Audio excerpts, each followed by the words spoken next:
दोस्तों, आज के वीडियो की शुरुआत मैं कुछ इस तरह से करूंगा कि काठमांडू परेशान और पता नहीं कौन है शैतान। दोस्तों, कुछ दिनों पहले बांग्लादेश में एक एंटी गवर्नमेंट स्टेबलाइजेशन गतिविधियों को देखा गया था, जिसके कारण वहां की सरकार डिस्टेबलाइज हो गई और वहां की जो प्रधानमंत्री थी शेख हसीना, उन्हें वहां से पलायन करना पड़ा। उसी प्रकार की एक गतिविधि आज नेपाल में देखा जा रहा है।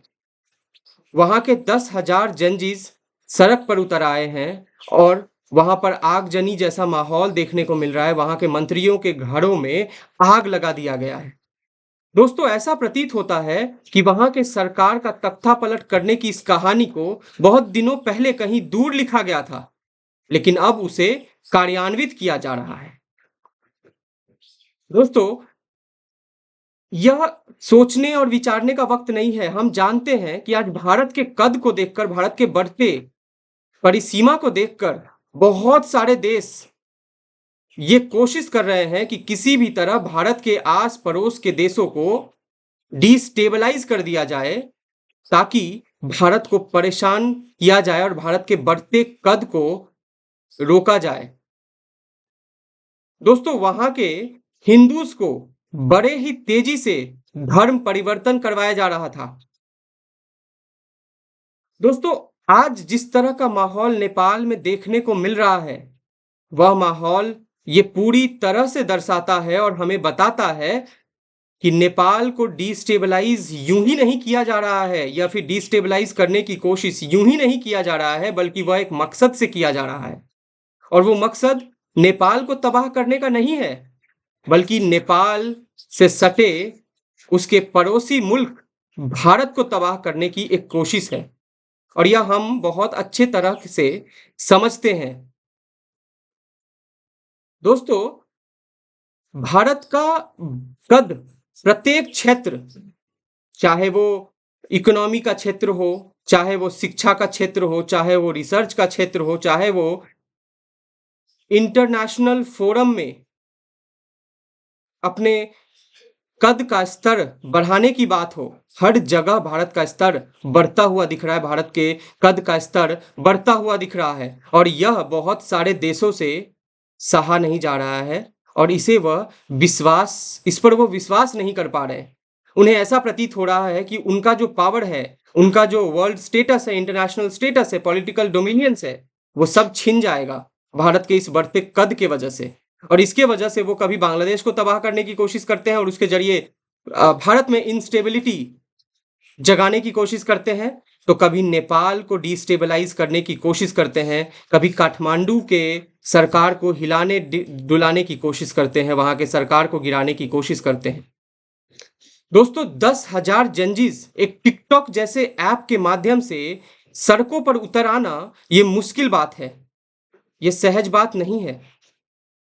इस बात को मानना कि टिकटॉक जैसे एक एप्लीकेशन के वजह से 10,000 जंजीस सड़कों पर उतर आए हैं और कुछ लोगों की मौत भी हो चुकी है और बहुत सारे लोग इंजर्ड हैं, ये अपने आप में एक असहज बात है, असामान्य बात है, मानने लायक बात है ही नहीं ये।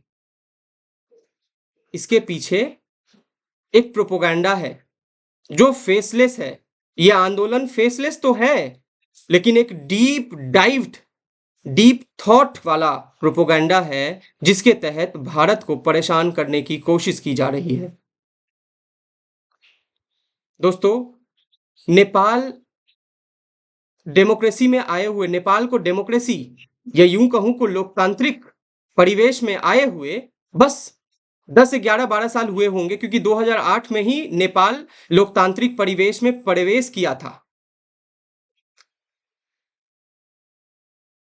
और आज फिर से वो राजशाही नेपाल की मांग की जा रही है। ऐसा कहा जा रहा है कि जब से नेपाल में राजशाही खत्म हुई, उसी समय से नेपाल सरकार डिस्टेबलाइज हो गया और 8-10 सालों में, 12-14 सालों में, मोस्ट प्रोबेबली 16 सालों में शायद, वहां पर कई सारे सरकार आए और कई सारे प्रधानमंत्रियां आए, कई सारे सरकारों को गिरा दिया गया और इतनी डिस्टेबलाइजेशन होगी कि वहां की डेवलपमेंट ऑलमोस्ट रुक गई है। और लोगों का ये मानना है कि अगर राजशाही वापस आ जाएगी तो वहां पर डेवलपमेंट फिर से होने लगेगा, उन्नति प्रगति फिर से अपना रूप रंग धारण कर सकती है। दोस्तों, मेरा बस एक ही कहना है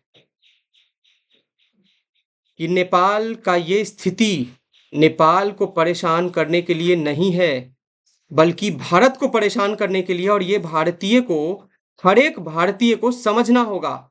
मैं नाम नहीं ले सकता उस देश का, लेकिन कोई देश, कोई एक्सटर्नल फोर्स जरूर है जो भारत को परेशान करने के लिए ये सब रच रहा है, कहीं दूर बैठकर।